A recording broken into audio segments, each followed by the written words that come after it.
Hello, and a big warm welcome to you, yippee, and welcome to Psychospiritual Parenting.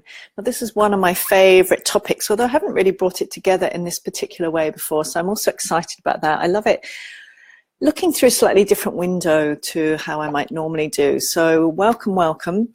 If you're watching the recording, hello. Come and share if you want to share. I'd love to hear your thoughts, your comments, your own experiences around all of this. Now, I want to start off with, I love the psychospiritual approach. I'm so passionate about including the depths and the heights of us as human beings. I really, it's so important to me, if you know my work, to really include with deep compassion, the most painful places in us, the hurts, the griefs, the losses, all the most painful feelings in us, to love those with such deep compassion, to hold them with such tenderness. And also to absolutely celebrate and honor and revere all the amazingnesses that we each have, the capacities, the sense of meaning and purpose, the bigger picture, the wisdom that we have, the deep intrinsic wisdom that each and every one of us has, and the deep unique journey that each of us is on, that each of us has a unique soul's journey. And I really love honoring and embracing both of these and all aspects of the human being. And I really love putting them together in a parenting perspective to see how we can do that for our children, so that we can help them live fulfilling lives, reach their potential, be who they really are, come and do what they're here to do, have fulfilling relationships, the whole gamut, to be able to be present with their most painful feelings and their most joyful, ecstatic feelings, to hold it all. Welcome, Lucy. Welcome, Jacqueline. So glad that you're both here. So come and share, come and ask questions. I'm going to share a little bit about my journey, just to wait to see. Imagine a few other people are going to show up live, and then I'm going to dive in. So if you don't know about my journey, it's about 30 years. It's 30 years this year, actually, that I have been involved in really consciously exploring consciousness. So 30 years, I have a degree in psychology, which was really basically me wanting to understand why I was the way I was. And I went on to do a Ph.D. on the mother-infant relationship, which involved a lot of talking to new mamas and videoing their interactions with their babies, and then hundreds and hundreds of hours of watching millisecond by millisecond those interactions between the mothers and babies, which I'm so grateful for in terms of being a mother myself and preparing myself, not only hearing all the birth stories from those women, but also actually getting to see to get to learn how to observe babies was a gift that I'm so grateful that I got to have. And yes, so I was doing my PhD, but I was still like, this just doesn't feel enough. I want to be doing more. I want to understand more about human beings. And it was then I came across a booklet from the Institute of Psychosynthesis in London. Now, I'd already bought a book about psychosynthesis a few years before, but I hadn't really made the connection. And this, when I was reading it, I'm sure you've had those moments in your life. For me, that's in terms of me, and what I'm going to be talking about is one of those moments where I felt this deep resonance for some innate inner knowing in me when I saw this, read this book and read these quotes.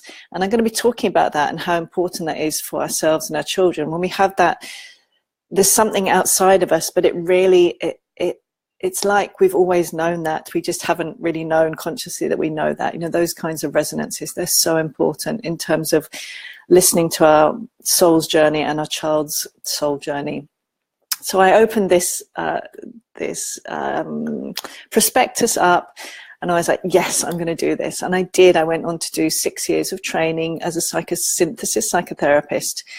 And psychosynthesis is a psychospiritual perspective. So it really looks at both the deep understandings of developmental psychology, but within a spiritual context. So with the understanding that we are each a divine being, and that we're coming into incarnation and we're experiencing ourselves through this experience in the world. And it's such a beautiful paradigm. I love training in it because it's really looking at how these two elements of us, the kind of what you might call spiritual, I don't often use that word anymore, and the kind of more personal, and how those interrelate and how those are constantly interrelating throughout our whole lives. So I did that training, I did a few other things at the same time. I did a postdoctoral research fellowship, so again looking more about babies, understanding babies, and then I worked as a lecturer teaching MA students about the therapeutic relationship. So my 20s was really about kind of academia and psychotherapy and really immersion in this kind of training. Hi, Corinne. And my 30s was really kind of like the practical. So I did train in lots of things too, like hypnobirthing and calm birth, but it was really immersing myself in the felt experience. So I gave birth to my 2 children who are now 15 and 11. I was with them pretty much most of the time. We're a homeschooling family, so I spent a lot of time with them. And I learned about aware parenting and nonviolent communication, and those 2 paradigms really had a profound impact on me and my personal journey, but also in integrating those with, like, they were kind of like practical tools that really fitted so perfectly with all I'd learned in my 20s. I also trained as a facilitator with the Field Project, which is a consciousness as cause model. So it's really looking at quantum mechanics and really how that's applied to human beings and how our own consciousness gets reflected in our life experience. So I did a few other things as well. That was the main thing. And then in my 40s, I've really been, having worked a lot with mothers in particular, and particularly in parenting, and I really realized that actually, of course, there's so much about our own journey as mothers, learning to nourish our needs and listen to our feelings, and that parallel journey that happens as parents, as dads as well, as we're doing whatever we can to help our children flourish, that healing journey that we go on, and that way we thrive and grow and heal through those experiences.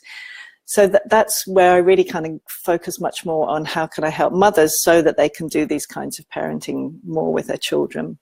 And what I've come now to is kind of almost like full circle. So I've really been looking a lot about women in particular, and following our calling and the healing that happens as we follow our calling, all the old hurts that come up to be healed, all the old internalized voices that come up to be shifted. And really, in a way, it's kind of going back to the psychospiritual model, but another round. You know how you have that in life? It's like the next level of the spiral, and it's like revisiting all this in a really different way. Hi, C, welcome. So come and share if you want.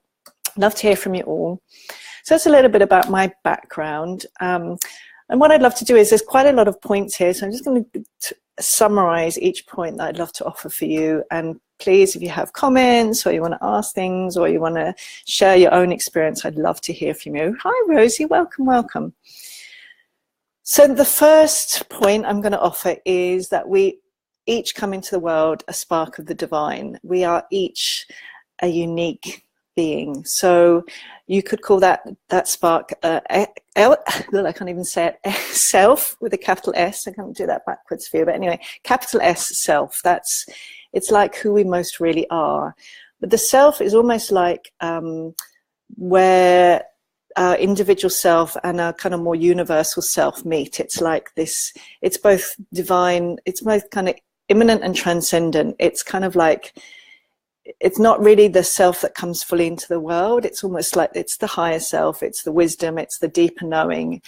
And we also have an I, so capital I, which is like a reflection of the self with a capital S. It's like the reflection of the self in the world. So this is our awareness and our will. So whenever you're being aware and being conscious and making choices, that's your I, that's your center of your unique personal individuality. But it's a reflection of the self in the world. So this is the us in the world that's really a reflection of this deeper sense of self.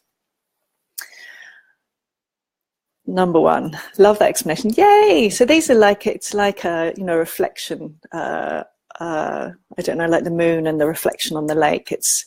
I like that explanation. Number 2, well, that's the I bit, actually. So our I is our consciousness, our awareness, our capacity for self-reflection. That is our I, capital I.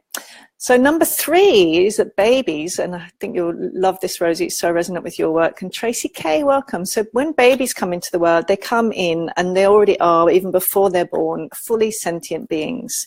They already have this I-self relationship.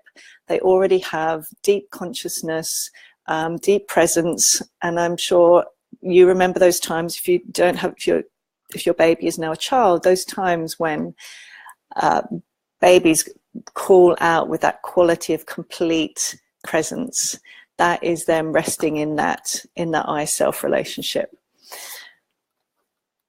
But they're not only come in as these amazing, sentient, aware, present beings, but they also have this deep and abiding need to fit into the culture and the family that they're born into. And that's really for survival and for belonging. You know, those are some of our most core needs. That's why, you know, a Japanese baby's already learned all the kind of all the basics of Japanese language from being in the womb. That the baby has learnt the voices of her mother and her father, and you know, as soon as they come into the world, babies are taking every bit of information based on what they experience in order to fit in and to be safe in the culture they're born into. And you know, of course, that's going to be very different if they're a Japanese baby in the middle of Tokyo, or you know, an baby in Africa somewhere in the middle of a tribal culture, or New York, or you know, anywhere in the world. All the language patterns and so much of their experiences are already learnt in utero, but they're constantly learning. And that was, again, what I was so grateful for, that I got to really witness newborn babies, and the way we did our observation of newborn babies was to really observe in these very, very detailed ways what they observe, what they prefer. And we really know since the 1950s from these kinds of experiments with babies is that they are making highly complex decisions right from birth. They have, you know, very advanced sense of awareness and choice. You know, a newborn baby will turn to a pad with his mother's breast milk on, rather than a pad with another woman's breast milk on. You know, they're amazing beings. They come into the world so incredibly aware. But they also have this deep need to fit in and to belong, and that's where often, you know, some of the challenges lie, really.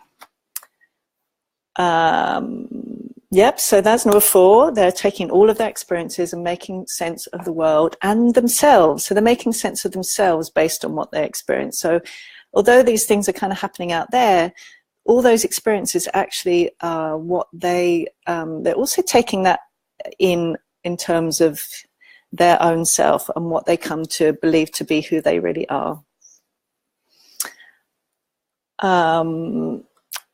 And who they come to believe they are is what we could call the personality or the identity. So every baby and every child learns based on all the experiences they have that this is who they really are. Becomes their identity. This is who I am. And as parents, we have a profound impact on this development of identity or personality. We have a profound impact on that. Of course, we're not the only ones. The culture, as I say, you know, the wider culture has a really big impact too, of course, because as parents, we're within that culture, and so that culture is affecting us and what we have the capacity for. But we really, you know, how we respond to them really affects this kind of container, this identity, this personality. Some people might call it ego. I prefer not to use the word ego because it's become such a lot of judgment in kind of certain circles around the word ego, so I don't tend to use that. So, so we could call ourselves the outer loving crew, that's interesting, outer loving crew, and there may be some lying going on because we may not be responding accurately, so there was a little Freudian slip. in psychosynthesis it's called the external unifying centers. So how we respond to them really is affecting how much we see. Let me say again, this self-I relationship, when we reflect and we mirror them, what we're really wanting to do as much as possible is to really be accurate mirrors for this self-I relationship. And really that's kind of the overall takeaway from this whole talk that I'm going to give, is that the more accurately we can mirror that I-self relationship, the more their identity and their personality becomes a really accurate reflection of who they really are. So who they think they are, who they experience themselves to be, becomes, you know, very congruent with their deeper sense of self. So that's our aim as parents, I think, to be really doing that as accurately as we possibly can.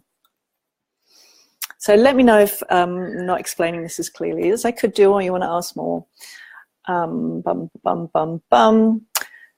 So the more accurately and promptly we respond to their needs and listen to their feelings and reflect their feelings back to them, respond to their preferences and their interests and their passions and their callings, will to some degree or another affect that relationship between their self and their I. You know, the more accurate it is, the more these two are really going to be in resonance as well.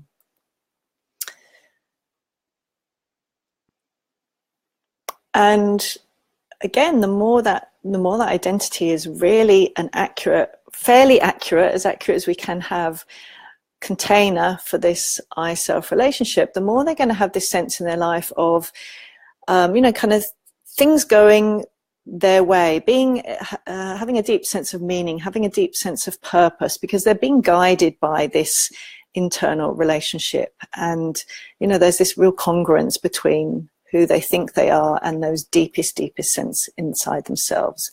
So that's an incredible gift that we can give our children, and we can aim to give them, to have this big congruence between their identity and their deepest sense of self. And the less accurately we're able to do that, so the less accurately we're able to respond to their needs and their feelings and their awareness and their preferences and their interests and their callings, the less of a sense of congruence there is between who they feel themselves to be on that deepest level and who they believe themselves to be. And this generally leads to a sense of kind of not being oneself, or feeling disconnected or misunderstood, or not being connected to meaning and purpose, because there's really this incongruence between the identity and the deeper self. And I'm going to talk more about this later on, but I'm sure you've probably seen this in maybe friends, that you see them and you see this amazing being in front of you. I'm sure you've had this, and, you know, they're beautiful and they're competent and they're wise and they're compassionate and they have all these capacities, and they're just, you know, they're doing so amazingly and they're giving so much and they're so loving, and you see this shining being in front of you, and perhaps they're saying to you, you know, this self-judgment, you know, I can't do this, and I'm this, and I'm that, and da da da da da. And you really see, what you're really seeing is all these veils, all the things that they've internalized from their culture, from their family when they were growing up, which becomes their identity. But you can really clearly see that isn't actually who they really are. You know, often it's, you know, we can see that for our friends, or if you work with clients, you can probably also see that as well. You just see this divine being. And it takes time for us in our lives to really almost kind of strip away those senses of who we thought we were and who we believed ourselves to be and what our culture told us we were, to more and more come back to the sense of an identity that's really a reflection of who we really are. That's often our life journey, particularly as parents, as we get to do this parallel journey, as we help them hopefully have a fairly kind of presented personality, that we're also aiming to do that for ourselves, to reparent ourselves. I hope this is making sense.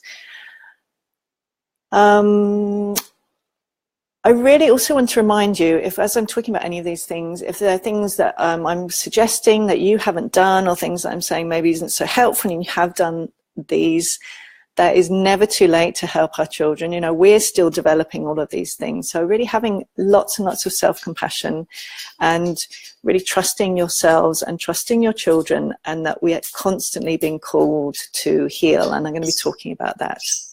Oh, hi, Fran. I didn't know you were here. I'm still with you, absorbing. Thank you, because I'm really wanting to be clear. And because I haven't expressed it in this way as well before, that's why I'm taking my time to express it as clearly as I can. So yeah, that's what I want to say. So even if there are things, you know, we are not going to be able to perfectly mirror who they really are. You know, there are going to be places when we're not able to do that. But the beautiful thing is the self, the capital S self, is this wisdom, and it is constantly calling us and constantly calling our children to become who we really are. It's constantly calling them to become who they really are. So yes, this identity may not be so accurate, but the self is going to spend the rest of our lives and our children's lives aiming to help this become more accurate. It will constantly do that. It's an amazing thing, the self. It's not really a thing, but you know, it's amazing, the wisdom that's there. Oh, Sunny, welcome, welcome. So here's some suggestions, and I know most of you you've got multiple children, and you may not be going to, and my apologies if this has any sensitivity around it, but you know, you may not be going to have another baby too, but I'm going to talk about right from in utero, because in case you can have another baby, or you know people, or you want to pass on this information. So one suggestion, starting right at the beginning, is to really understand that right from in utero, babies are listening. You know, I think it's about 14 weeks they, you know, can actually, they really hear with their ears, but, you know, emotionally, they are taking in everything. And again, this isn't to go, oh, you know, I was stressed, or is this, you know, babies and children can heal from those experiences. But of course, we can still do whatever we can to talk to them, to explain what's going to happen. And when they're out of the womb, similarly, to talk to them as a sentient, aware being who may not have as much information as we do, but is still here and present. So to explain what you're going to do with your baby, talking to them really as an equal in a way. And yes, we are the parents and we need to hold all that, but in some level that there's this respectful one sentient being to another sentient being, and that we can do that with our children as well, to treat them in ways that are really so full of respect and honor for the soul that they are. Yes, they may have been on the planet a little bit less time than us. We may have a parental role, but to really honor this divinity that's absolutely within them in every moment. Hi, Rain. Thank you for the love. So this generally and often, I think, in parenting, and I've been talking to lots of mamas lately, I've been talking about that, you know, when we give birth, it's really this potential for us, especially if you're, you know, and the younger your children are, and if you're spending a lot of time with them, it really is such a beautiful invitation for us to become more present in our bodies, to become more present in the present moment, because that's where babies live. And the younger they are, the more they absolutely live in the present moment. You know, they don't yet have concepts of past or future. For them, time is they're in that eternal time. And it's such an amazing invitation that they constantly giving us to come and be here with them. And you may even see that with babies, and you may have even experienced that when you connect back with your own infancy, is that longing, that searching. It's almost like babies are saying, who's here? Who's here with me? Come and be here with me. And, you know, for us to spend time to be there with them in the present moment, and to reside in that moment. And I know that can be really hard in our busy lives, and it's not saying we have to, there's no have to's, doing it all the time, but to really see that invitation that they invite us to do that. And again, you know, that mirroring that happens when we can stay centered. What we're basically doing is staying centered in our eye, and we're meeting them there. That reflects back to them. That gives them that sense of, I'm here now. You know, even when you say that to them, I'm here with you, I'm right here. They have that felt experience, which then becomes anchored in their experience of life. They have that sense of presence anchored in their bodies, which is one of the most amazing gifts that we can give our babies and children, to be present with them. And I really know, you know, when your children are younger, sometimes it can be so annoying, you know, when you know, you're walking along the street and you want to get somewhere and they're looking at the cracks in the pavement and the you know, the flour.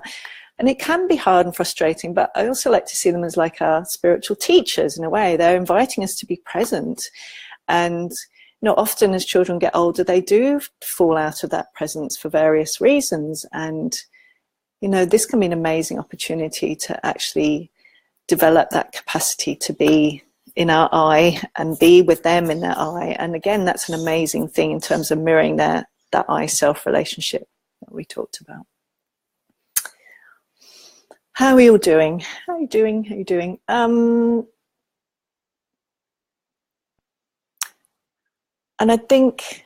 this is why I so value our inner work, because what generally takes us away from being able to be present is often our own past hurts that come up to be healed in the present moment.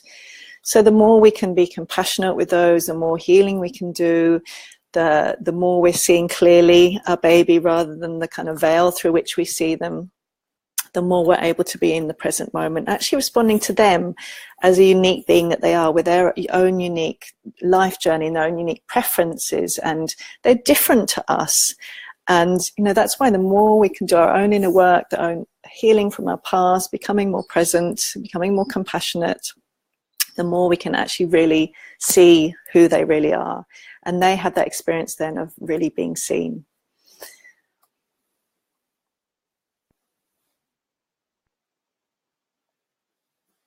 I always remember, I think it was Selma Freiberg, she talked about ghosts in the nursery, and really how, you know, particularly because of babies, and this used to be in the therapy world as well, when therapists used to kind of be, you know, sitting in chairs and not having any expression, is, you know, the whole idea is then the more of a kind of a blank slate someone appears to be, the more we project our own feelings, our own past hurts, our own thoughts onto that person. And of course that often happens with babies, you know, before they can talk, before they can express in words what's happening for them. It can be so easy for us to project our own experiences onto our babies. So the more inner work we can do, and for our children as well, you know, the more inner work we can do, the more we can actually see them, and that is that mirroring. So their personality develops as being about them and less about us.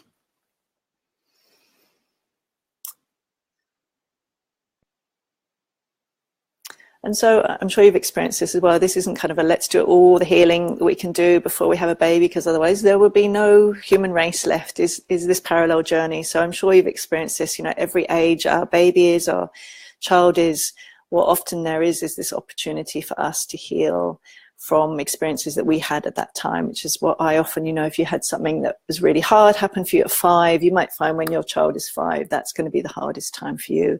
And that's the way the psyche is designed to work. So really holding yourself with compassion as you're going through that parallel process. So the next one is about needs. So, you know, classical attachment parenting, this is what attachment parenting is all about. So responding promptly and accurately to their needs, their physiological needs in particular, for holding, for closeness, for nourishment, to be seen, to be heard, for, you know, if they're too hot, they're too cold, they're uncomfortable, that we're responding promptly to those. That not only affects how connected they then are with their own needs and how compassionate they become to their own needs and how much they're able to discern, oh, I'm hungry now, or I'm tired, or I'm this, or I'm that, and value those. But it also informs their relationships and their beliefs about relationships and the world, you know, because the relationship they have with us becomes generalized to, oh, the world is like this, you know. So if they're promptly responded to, they come away with, well, the world is, you know, the world is here to value me and to respond to me, and, you know, I'm seen and I'm loved. And that often becomes even generalized to ideas about spirit or God or goddess. You know, if we're responding in these prompt and accurate ways, these also generalize to the, you know, their biggest beliefs about the world. So again, so profound the impact that we get to have on them. So that's needs. And then there's also feelings. So they need us to mirror back and reflect their feelings as safe and known. So whatever feelings we're not able to be with in ourselves, and for all of us there'll be some nuances that we're not comfortable with, and the reason being because our parents and our culture wasn't comfortable with those, so they couldn't be with us and be comfortable with them, so we didn't get to be with them in ourselves. So whatever feelings we even cannot see in ourselves, or we feel incredibly uncomfortable to be present with in ourselves, we're not going to be able to be there with our baby or our child when they're feeling that feeling, and really reflect it in our body posture, in our tone of voice, in our whole presence, that I'm here with you, and this feeling is a feeling, and it feels uncomfortable, but you're safe. And it's a feeling, and it will move through you, and I'm right here with you.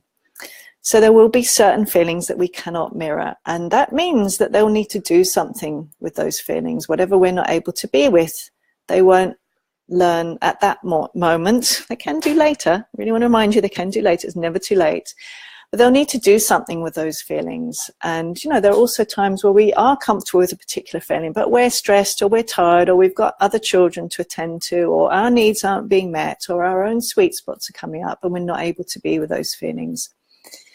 So they're going to need to do something with those feelings. So every feeling that doesn't get heard and mirrored and expressed and reflected needs to be held in the body in some way. And they'll use various repression mechanisms to do that. I'm sure you've heard from me all about those. Many, many ways they can do that. And what happens is then those feelings go into what we could call, in a psychospiritual model, the lower unconscious. So these are maybe, and you may think about this for you and your family, you know, some families are really comfortable with sadness, but they're so uncomfortable with rage, or others are really comfortable with, you know, whatever it is for your own family. Whatever's uncomfortable and isn't able to be heard and loved, and yes, I really see you, you're really frustrated, those feelings get put in the lower unconscious. So, and you may even have that yourself. You may feel a particular feeling and you might be saying, oh, that doesn't feel like me, or this isn't me, or I don't feel like myself. So that's often a key, there's kind of a sign that this identity that you've built about yourself, that these feelings here, they weren't given space, they weren't reflected, they weren't mirrored back in safe and loving ways in your family. So when you feel them, they feel like there's something that isn't you. And often, you know, what we're doing through life is we're expanding our identity to expand and include more and more of these feelings that our families couldn't be with. The thing is, it takes emotional energy to hold in feelings. I'm sure you've had that yourself, you know, when you're holding in something and maybe you get starting to tense up your shoulders and your jaw and you're holding in. It takes energy to hold in feelings. And that affects a baby and a child's capacity to be present, because that's taking away attention away from the present moment. So the more feeling a baby or a child is needing to hold in, the less capacity they have to be present in the present moment, which is their true state, which is that I. And you may have noticed that in your child, you know, when you just really sense they're not here. They may be avoiding eye contact, they may be tripping over things because they're not aware of where their body is in space and time. They may run into things, you may just have a sense it's just not really here, or, you know, they're sucking their thumb and they're kind of gaze like doing this, or, you know, you can see in their eyes they're not being present. And that's how our psyche works. You know, when we're holding in feelings and they're bubbling up, it takes away our capacity to be here in the present moment, which also means they're less able to see us and hear what we're saying. You know, all those times where you're asking them something and you might be going, well, they're not listening to me. Well, it's probably because they're not actually able to be present in that moment, because they've got these feelings that they're holding in.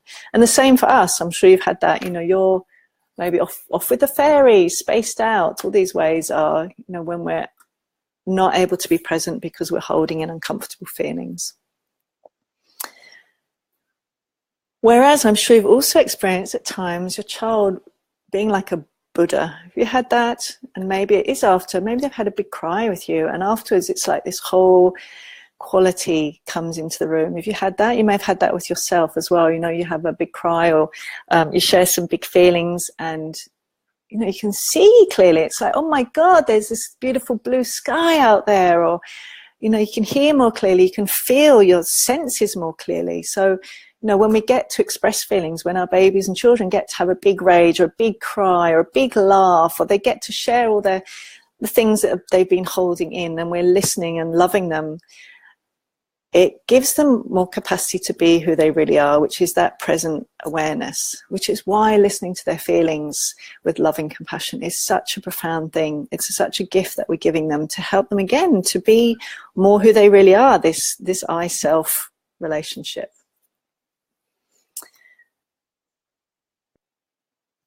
So really what basically happens is this aware presence that is what we really are.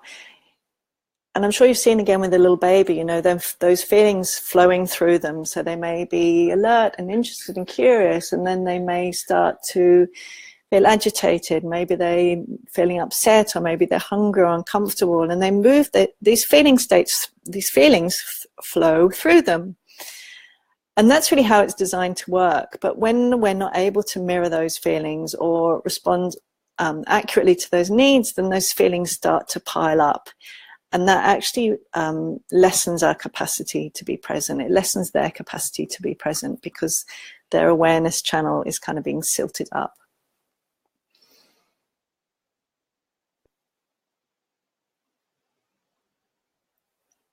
Hi, Victoria. Welcome, welcome.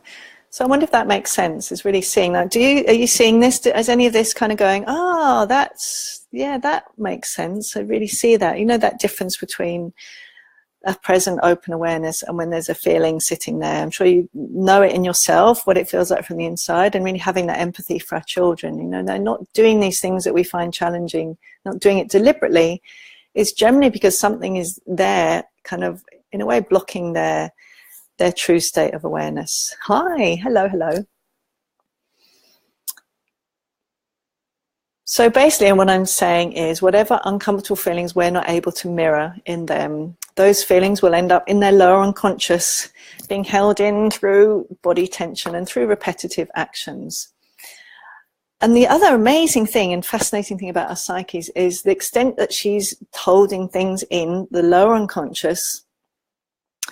So do the more, what we might call the higher unconscious. So may the feelings that kind of sit up there be more oppressed too. So actually the paradox is, you know, it can seem really nice to distract our child when she's upset. But what it actually does, and I wonder if you've seen this with your children, is actually means that things like presence and joy and wonderment, and what else did I write? Joy of being alive, you know, that awareness of like, oh my gosh, isn't it amazing just to be here and have a body and be feeling the breeze on our skin? You know, those tend to also get repressed too, and they get put in the higher unconscious. And in Western culture, that's particularly the case. So I'm sure you've had that in our Western culture, there's quite a narrow band of kind of feelings and states that are really acceptable. And, you know, there's a lot of them that aren't, you know, usually things like rage, grief. Maybe grief's more acceptable. Rage is often really not. So that gets put down here. And maybe exuberance and absolute wonderment and joy. A lot in our culture that can also be seen as really unacceptable. So again, this identity gets formed in the middle here, and this lower unconscious doesn't mean it's lesser, it just means it's kind of more in the depths of the psyche, and the higher unconscious, all these feelings of joy and presence and wonderment get put up there too. So we end up with this kind of identity which is smaller than it could be. It's less of who we really are. It's kind of constricted. And actually, you know, maybe in some families, and I wonder if you could experience that too, you know, some families can be really uncomfortable with things like joy and excitement and exuberance and, you know, life energy. So for some families, those ones might be really like not mirrored and not held with love and compassion. So every family is, you know, different. So it's really interesting to see, you know, what feelings were able to be mirrored and held in your family, and which ones now do you still feel uncomfortable with in your children. That can be a really helpful thing. I remember a couple of years ago, I really realized I was still really uncomfortable when my son got frustrated, and so I did some inner loving mother work actually around my own frustration. really loving my own frustration and embracing it and loving it and loving it and loving it, loving it. And now what I generally found, and ever since then, probably 95% of the time, unless I've got something else going on, if he's feeling frustrated, I can really mirror that. I can be like, yeah, you're so frustrated. Oh, I really hear you. And, really mirroring that. Whereas when I wasn't able to be with it in myself, I couldn't be with it in him. I would just kind of want him to stop being frustrated. So that's how it often shows up in us. If we're like, oh, I feel really uncomfortable, they're feeling this feeling, often the greatest gift to me go away. And one of the most helpful ways can be go and be with someone who is comfortable with that feeling and let them be with you. And you get those mirror neurons of someone saying, yeah, I really hear you. You're really frustrated, or you're really sad. And the more that's mirrored in you, the more you have this body sense of, wow, my frustration's really welcome. So welcome. It's a part of me. It's a feeling. The relief. And then we can mirror that in our children, and then they can feel that wonderful relief of, oh, I can include this, this part here gets bigger. Let me see. So again, if you're judging yourself or you're feeling worried or concerned, I really want to remind you that babies and children have an innate wisdom. That's their self. The self of all of us is calling us home constantly to who we really are. It's constantly calling for healing and releasing and giving us a more accurate identity based on a true reflection of that I-self relationship. So how does that inner wisdom show up? Well, where parenting really helps give us clear indications of how babies and children constantly strive to release feelings from the lower and the higher unconscious. They're constantly aiming to do that with us. So when a baby or child has loving connection and presence, or when she's in a situation that's similar in some way from a past painful event that she didn't get to heal from, often this happens most with separation. So say if a baby's separated straight after birth, you may find then that when she goes to daycare or school or something like that, she'll have really, really, really big feelings showing up. That's the way the psyche heals. It's like, okay, this is reminding me of this original experience. I didn't get to heal it and express it all the first time, so I'm going to do it here. I'm going to do it now. That's the way the psyche is designed to work, and it will completely keep on doing it over and over and over again. Our children will give us thousands, millions of opportunities to hear things that we maybe weren't able to hear at a time in the past. And again, the more we're able to hear them this time, the next opportunity they give us, they're going to keep giving us them. The more we can hear them at some point in time, they get to express those feelings. Those feelings then not only get to be welcomed into their identity, but they also get to be released from their bodies. So they get to return to more presence, more available presence in the here and now, in this moment here. Now, the other aspect is not only awareness, that's their true nature, but love, compassion, connection, cooperation, contribution. You probably heard me talk about the 10 C's. And again, it's really only repressed feelings, internalized self-judgments of others that really get in the way of our child's true nature. And again, a natural wisdom is constantly calling for healing. So when your child's jumping up and down on the bed in the evening, or she's suddenly crying over a really tiny, tiny thing, or she's crying before bed, or she has a huge tantrum when you gently say no to something, this is all her inner wisdom. This is herself. This is the capital S self calling her to express and release these feelings so that she can be more deeply connected with who she really is. So attachment play, we're on number 24, by the way. 24, attachment play is another way that our child's inner wisdom for healing constantly shines through. And I know most of you are really familiar with attachment play. So I couldn't say the number of times where I've talked to parents and the child's been working with something and healing something, and maybe it's the birth, and they'll say, oh yeah, my child keeps, and I'll suggest a game. I say, how about, you could get some cardboard boxes out, and you could, maybe they had a cesarean, and the child has lots of feelings around powerlessness and not getting to choose. And I say, well, you could get some boxes out, or you could do that. And they're like, oh yes, my child's always doing that. They keep on asking me to do that. Our children know what they need in order to heal. And that happens particularly through attachment play. They will invite the kinds of play that they need to heal from their birth experiences, to heal from separations, to heal from scary events, to heal from anything and everything. They're constantly inviting us to play. And that's what I love about attachment play, is when we understand what's happening and which kinds of play work for which kind of things. What we're often doing is, maybe we're suggesting them, but actually what we're doing is free to then cooperate and go, look, that's what they're doing. They're healing from their birth. They're healing from that experience. They're constantly doing that. And that is the self. That is the self's calling to heal from whatever is constricting this identity, so that we can become more and more this identity that is a really strong reflection of the I-self relationship.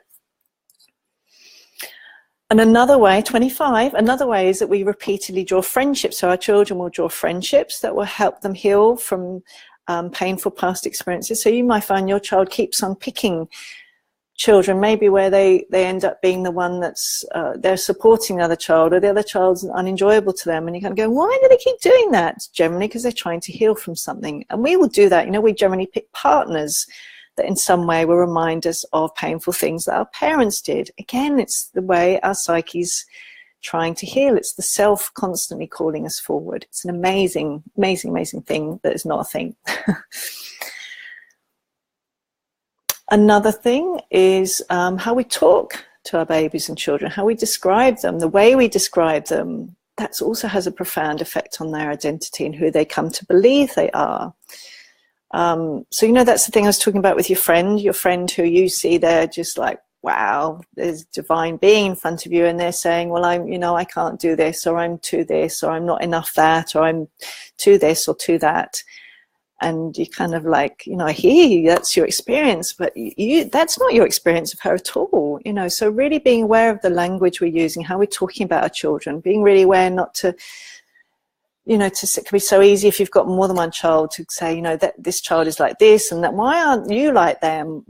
Or those kind of comparison things, just being really aware. And even with babies that, we're talking about them to other people, they're taking in everything. They're taking it all in. They don't miss a thing.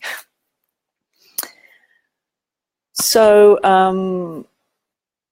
what I love most for this is nonviolent communication, NVC. I love it, I love it, love it. And for me, I'm so glad I came across it when my daughter, she's nearly 16, when she was about 8 months old.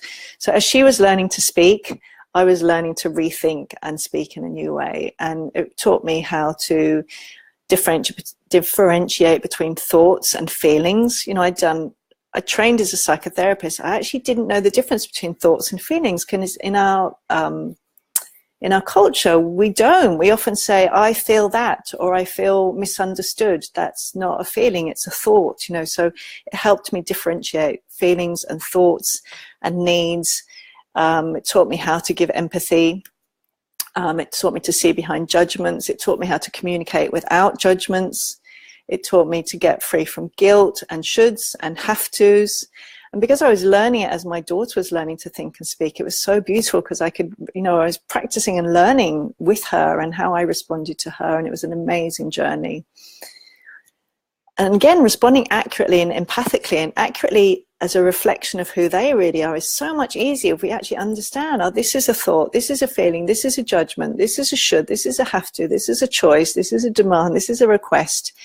We have clarity about those things, we can more clearly respond to our child. So again, I know lots of you know about MVC again already, and if you don't, again, I invite you to be compassionate with yourself. Never too late to learn. I love it. I really highly recommend it. And if you've done anything with me, it really permeates through all my work as well. The next thing, 28. Each child has unique preferences, interests, passions, and callings. And they're all part of that unique self. They have that I-self relationship, the preference, that one child likes, I don't know, it's this flavor and not that flavor. Another one loves to do this and not that.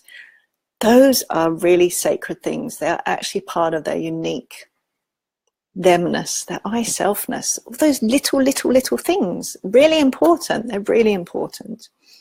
So again, the more we can be tuned in and responding, having that awareness, look, they don't like that, they do like that. And the more we can respond and support those, again, the more she stays connected to that I-self relationship. She'll be more likely to have an identity that is a reflection of that I-self relationship. She's going to be more connected with her life energy, a sense of meaning and purpose. She's going to have that sense of who she thinks she is, really feels like who she is. It feels resonant. And again, it's going to start right from infancy. So I really remember for my son, he really liked, right from when he was really little and could start grasping things, he particularly liked blocks, and he particularly liked a vehicle with a trailer. It was like vehicles with trailers, and puzzles. He loved puzzles. And I'm sure you all do this, but really seeing why this is so much more important than sometimes we think it is. But when we notice, my child likes that. So this isn't about buying loads of stuff, but it's like making sure that those kinds of things are available, and giving similar opportunities. So, okay, we'll get some different blocks, or we'll go and, this can be, you can go to a toy library. It doesn't mean buying more stuff necessarily, but, really responding to those and giving more of those kinds of experiences. And on the other side of that, it's also really noticing when a child really doesn't want to do something. So you may really want your daughter to play soccer or football, and she may kind of have a go of it, and she tries a few times. She really doesn't like it. When we make or force our children to do things that really don't feel that resonance with who they really are, that's not such a great service to them. So really listening to them, respecting those preferences they have. I know that one child loves this, another child loves that, and that's part of who they really are. They're profound to listen to those. So again, I really want to celebrate anytime you've just noticed, my child likes to do that, let's do more of that together. That's a beautiful gift you're giving them. You're giving them that reflection of who they really are is valuable and important and worthy and honored and seen. It's an amazing thing. And as they get older, and again, I'm sure you've all experienced this, those with you with older children, that might mean, taking them to classes or finding materials or finding mentors. It's all part of that mirroring, that deeper soul's calling that they have. So in terms of us being this outer loving crew, this reflection of their I-self relationship, it's not just us, and it's not just their culture and their school. It can be things like nature. So I don't know about for you, for some children, being under trees might be a part of their outer loving crew. They might feel when they're in amongst trees, they might feel that resonance. When we resonate with something, that's usually a sign that it's really reflecting something deep within us. Maybe a particular hobby where they feel that resonance.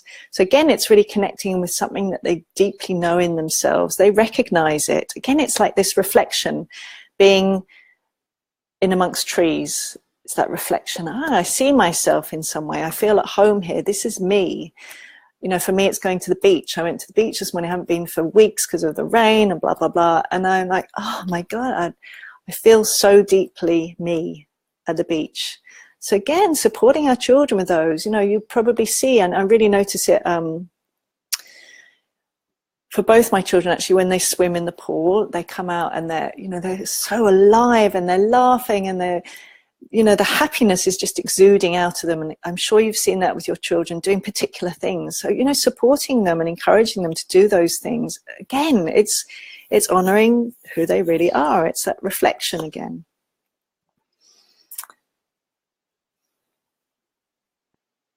And it may be a tribe, it's like for us, where they have a group of friends that they really, or, maybe they go into a hobby, and those friends that do that hobby, they're like, oh yes, I really feel myself here. I'm getting met here. I'm being understood here. Again, it's that same thing that's happening. So really honoring a child's preferences and interests and passions is really, really profoundly important in keeping him or her connected to their deepest self. So important. So the more we're able to respond to our child's needs and to mirror a wide range of their feelings and to avoid judgment wherever we can and to respond with empathy and compassion wherever we can, the less painful feelings that he'll have, the less he'll need to be repressing them.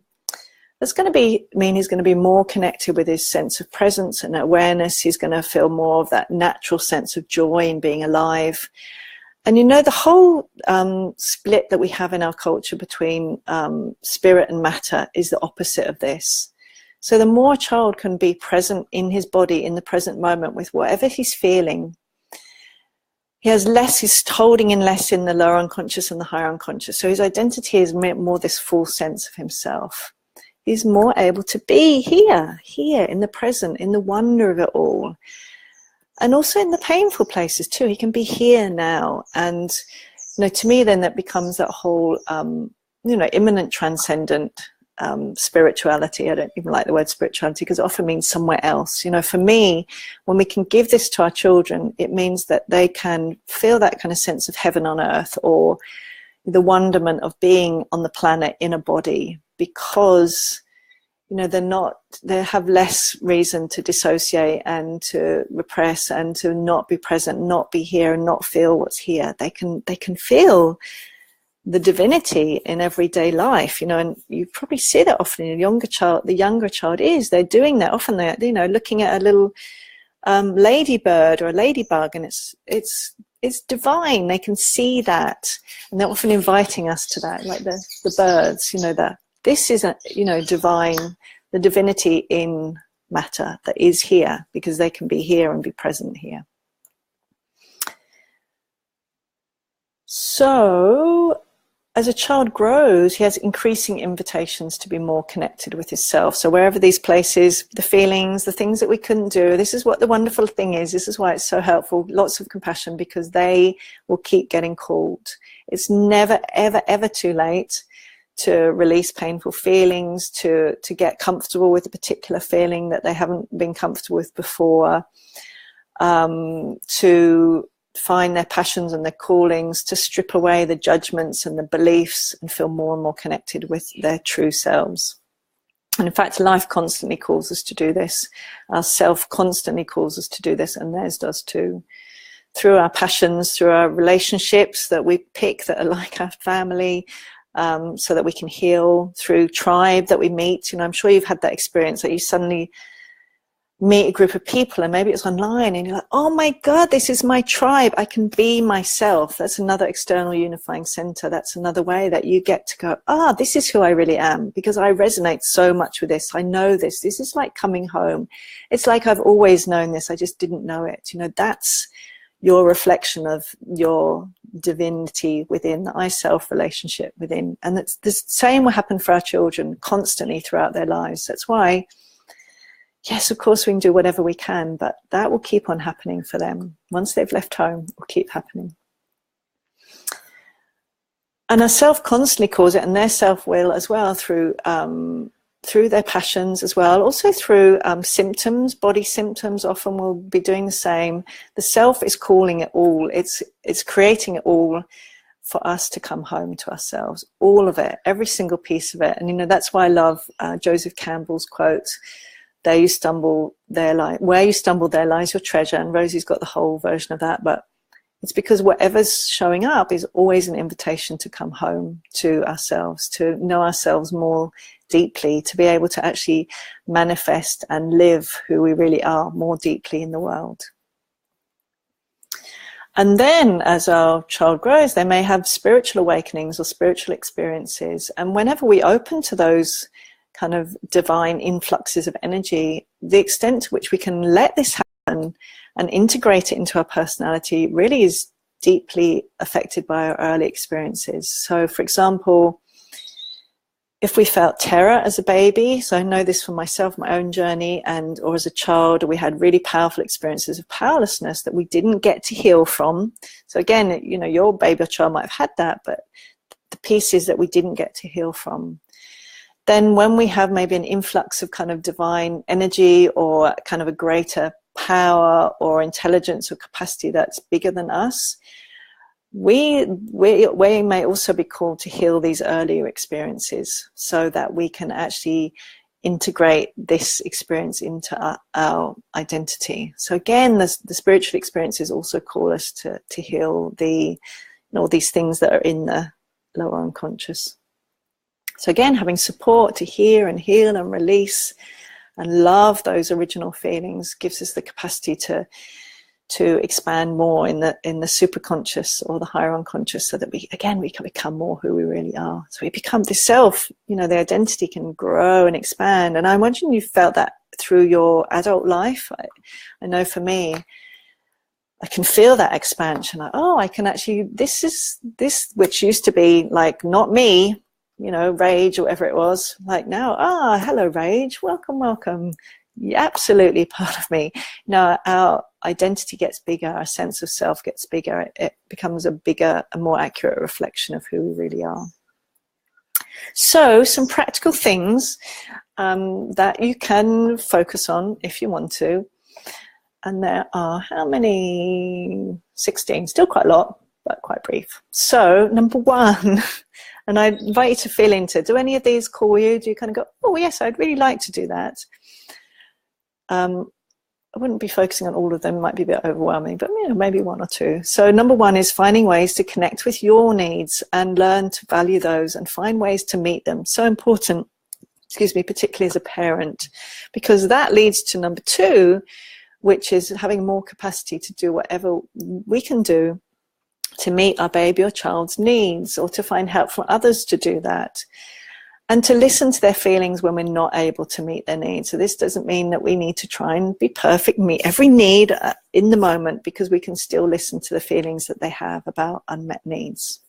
That's number 2. So that's the needs bit. The third bit is about feelings, our feelings. So really finding support in our own healing journey, to have our old feelings heard with love and compassion, particularly those that come up in relationship with our child, so that we're gonna pass on less of our hurts, fewer of them. So empathy buddies can be really helpful for this. So can counselors or therapists or various change agent workers. And if you're interested, and some of you already know about this as well, my Inner Loving Crew practice and my Inner Loving Presence process, they're all about this. What we're basically doing is developing more of our own inner loving crew, our own internal unifying centers. Number 4 is also about feelings. So it's listening to as many of our baby or child's feelings as we can, really being present, offering eye contact, offering connection and touch.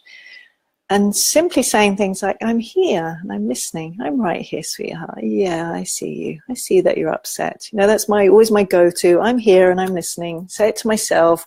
Say it to my babies and children. Say it to other adults as well. I just think it's one of the loveliest things that we can hear. It can help a baby and a child feel really met. That meeting, the mirroring with the posture and the tone of voice. You may have heard that when I did the frustration, like, oh, I really hear that you're frustrated. Really mirror that. So they go, oh yeah, that's kind of how I'm feeling in my body. Those are those lovely mirror neurons working again. So they get to know, oh, these feelings they're part of me, and I have them, and they move through me, and I'm safe when I have them, and I'm supported when I have them, and I can trust them, and they're part of me. And oh, look, when I feel them, oh, I come out the other side and they're gone, and wow, yeah, that's that feeling. They feel safe. We feel safe. They feel safe in their bodies in that feeling. Aware parenting for me is like the be all and end all for that aspect. Number 5, reclaim your own joy, fun, and exuberance if you can, if you want to. And if you're uncomfortable with any of those, how about hanging out with people who are comfortable with them, and get a new mirroring, like seeing people who are like, oh, wow, they're really comfortable with fun and joy and exuberance and wonder and delight. Hang out with some people like that. Get those mirror neurons going. And again, number 6 is the complementary piece. So really doing whatever you can to mirror your child's joy and fun and exuberance. Really joining in with that, being with them in that, so that, again, they remain connected to that in themselves. They don't need to push that off into the higher unconscious. They can go, oh, I can feel joy and exuberance. I can feel all this energy in my body. It's safe for me to feel this. It's like, wow. And we don't ever need to say, you're safe, or feelings are safe, because we're actually giving them the body experience of that. They know that in their experience. Number 7, you could find ways of thinking, speaking with compassion. So I really recommend MVC for this. So you can avoid shoulds and have tos. You could translate judgments to feelings and needs. You could learn to differentiate feelings, needs, and thoughts. And really that can make such a difference for us and our capacity to really reflect our child with compassion and with less judgment, without judgment. MVC, highly recommend it if you're not familiar with it. Number 8, avoiding punishments and rewards, speaking your own feelings and needs, setting loving limits rather than using harshness or bribes or threats, and speaking to your child like we were talking to before, wherever you can, within whatever you have the capacity to do, with respect and consideration wherever possible. So number 9, I'm going to add back in again, have a whole load of compassion for yourself whenever you don't do any of these things, because at times all of us are not going to do them. There are plenty of times I don't do these things. I really want to let you know this is kind of a thing that we can have as like, all right, this is what I value, but not judging ourselves when we don't do that. It's like, okay, I'm being compassionate with myself. I'm keeping on aiming to do that. And there are times where I really don't have the capacity to do that. Number 10, hang out with people, go to places and do things that help you feel deeply connected with yourself. The more you're connecting with those outer loving crew in whatever form they are, whether that's the mountain or the beach or the, whatever it is, the tribe that you love, the mothers group that you love, the surfing crew that you love, singing, dancing, whatever it is, your yoga crew, your classes, the more connected you are with your I-self relationship, and the more you're going to be able to mirror that in your child. You're going to be able to help them stay connected with that in themselves. And again, like I was saying before, really noticing, number 11, noticing what helps your child feel deeply connected with themselves and support them in doing that more. So they're like my kids, if they're really chatty and smiley after swimming, take them swimming or do what they love, help them feel that aliveness and that love of life and the love of being themselves in their bodies, the amazingness of that. Number 12, do what helps you become more present in the moment. That might be a walk or some yoga or meditation or lying in a hammock for 10 minutes looking at the trees. And again, if you're with your children all the time, little mini me moments, you'll probably come across me talking about those. That can make a huge amount of difference. And having the choice to even put these little things in. They're not little, but you can do them in little amounts of time. The more present you are in the present moment, the more you'll be able to meet your child in the present moment, which will give them a sense of their I being deeply seen and met. Tracy K, beautiful and great learning. Thank you. Thanks, lovely. Nearly finished. 13, we'll do the 3. Listen to your own preferences and interests and passions and find ways of following those. And again, I know it can be hard as a parent, but see what you can do to follow them. That's you following the calling of yourself. And the more you do that, the more you're also going to be able to help facilitate your child's own unique preferences and interests and passions. If your calling is unfulfilled or you're not listening to those in yourselves, you may find yourself, even unconsciously wanting your child to do things for you or fulfill things for you. That's never very helpful for our children. So that's why it's so important to, even if it's like, well, what do I really want for breakfast right now? Listening to those preferences, that is you tuning into your deepest self. Number 14, responding to and nourishing your child's preferences and interests and passions. Again, really trusting their selves calling them. This may seem like a little thing. They want to have that food on that one, or they want to play with this child and not that child, or they want to go and play on that thing at the park and not that. Listening to and honoring those apparent small things are not small things. They're really, again, helping them stay connected to who they really are. Number 15, if you can and you want to, free yourself from shoulds and let yourself be guided by your own inner wisdom, being directed by your intuition, your creative downloads, the synchronicities you have, the thing that if you really don't want to do something, gently and compassionately say no. So find your yeses and your nos and listen to those, because again, that's listening to yourself. And the more you're connected with who you really are, the more you're going to authentically be able to mirror that in your child. And the last one is see if you can trust your child's inner wisdom. That's speaking to her in a way that honors her awareness and her sentience and her wisdom. Trust if she's laughing hysterically before bed, that she actually needs to release feelings through laughter so that she can sleep soundly. If she's having a huge cry over a small thing, trusting that she's needing to release and express painful feelings. If someone's looking after her and she really doesn't want to go and she's telling you she really doesn't like that person, listen to her, trust her. You know, I'm sure you've experienced, you know, we did more in the culture that we grew up in, you know, it was a different time, that those little times where we weren't listened to and weren't heard, and the feelings we had about that also weren't heard. Those are little ways where we start to go, oh, well, I'm not going to listen to my intuition. Oh, okay, I'll do this even though I don't really want to. You know, we get disconnected from who we really are. Those are the little ways that gradually form this identity, which was not so connected with who we really are. So when we reclaim those, I'm going to listen to my intuition. I actually really don't want to go to that group today. That person really doesn't feel right for me as you know, to go to have a session with. You know, listening to that, that's you honoring that in yourself, and that's you developing this identity that is in alignment with who you really are.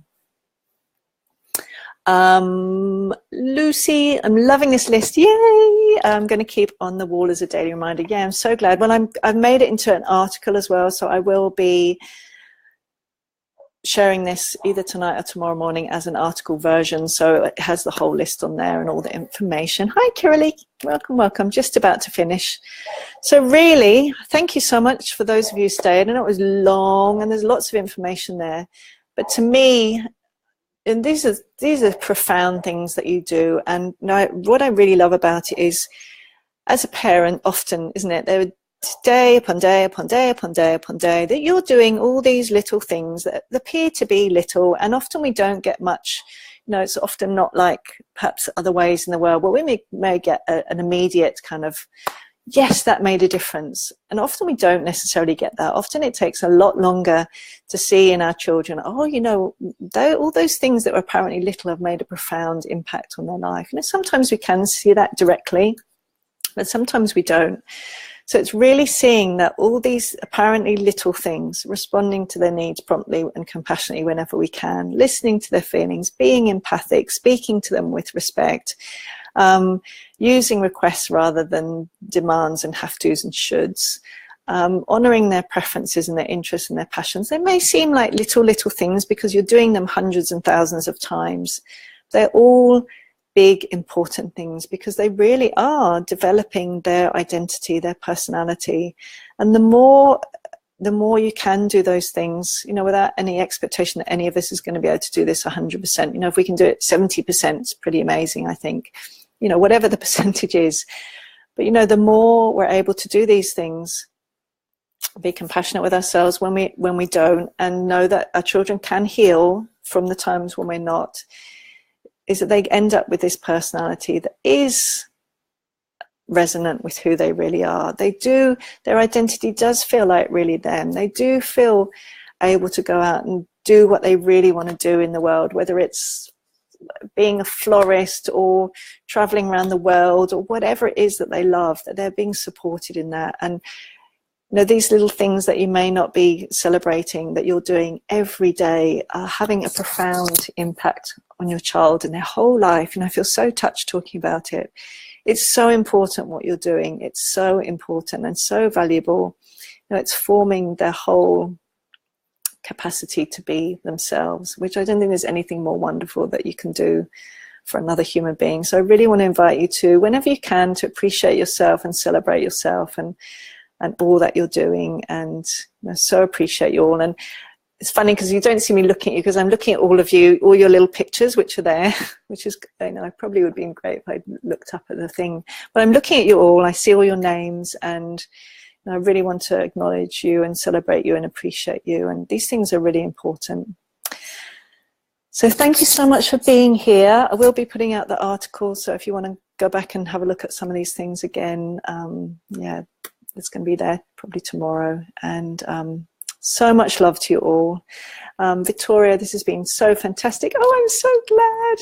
I love what you're doing and applying MVC to parenting. Yeah, I know that that's what you teach, and I'm so honouring you. And yeah, if anyone wants to learn about MVC, come and have a talk to Victoria, and it's an amazing, amazing thing. Lots of love to you all. Thank you so much, and I will see you in the next time that we see each other somewhere or other in life. Lots of love. Bye.